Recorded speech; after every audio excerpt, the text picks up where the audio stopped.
Magandang araw kapatid, kapuso at kapamilya. Welcome back muli sa aking YouTube channel. Dito lang sa Coin Banknotes TV. Una sa lahat po ay nagpapasalamat po ako doon po sa mga bagong nag-subscribe, doon po sa mga dating subscribers ko, at doon po sa mga bagong viewers. Ayan, nang padaan po lamang sa aking channel ay maraming salamat po.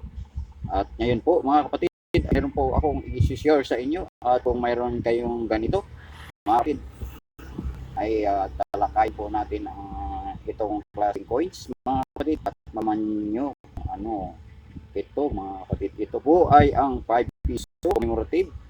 Ayan, 2014 po yan mga kapatid at ito po ay ang kanyang obverse mga kapatid. Ang obverse po niya, nakaukit po dyan ang ating logo ng Bangko Sentral at ang bayani.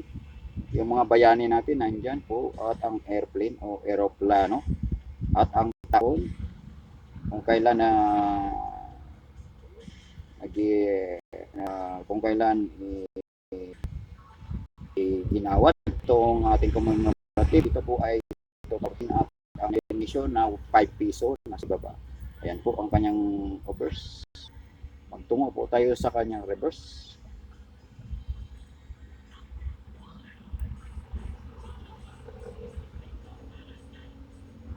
Ayan po mga kapatid, ang kanyang reverse. Ayan. Republika ng Pilipinas nasa itaas at ang mga bayaning na nakaukit dyan, naka-portrait po dyan mga kapatid. Napakadami po dyan. Tapos may nakalagay dyan sa ibaba. Ayan. Bagong bayani. Yan po mga kapatid. At sana mayroon po kayo nito mga kapatid. Ito po ay mga hinahanap ng ating mga collectors mga kapatid. At ito po ay may mataas na value. Dahil bibihira po siya. Makikita sa ating sirkulasyon. Ito pong coins natin ay circulated coins na nagagamit po natin hanggang sa ngayon mga kapatid. Pero madalang po siya mga kapatid. Madalang natin makikita.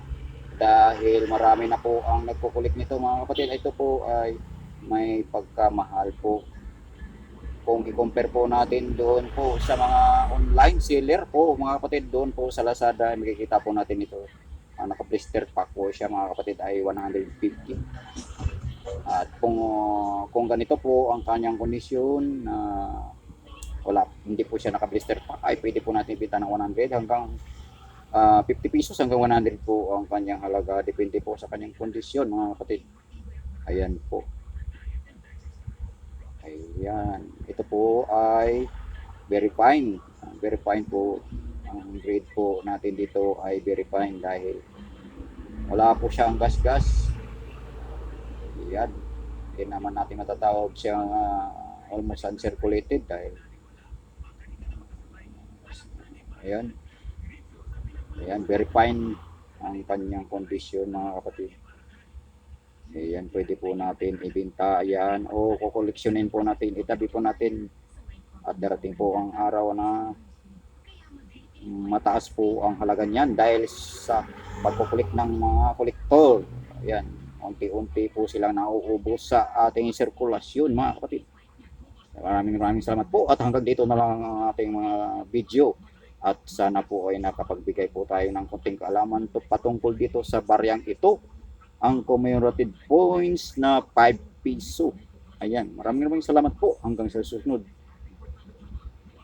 na mga videos natin. Huwag kalimutan mo nang mag-subscribe, mag-share, siyempre i-likes at siyempre mag-comment po sa ibaba kung mayroon kayong katanungan at siyempre huwag kalimutan pindutin ang ating notification bell at para updated tayo sa mga susunod kong video. Maraming salamat.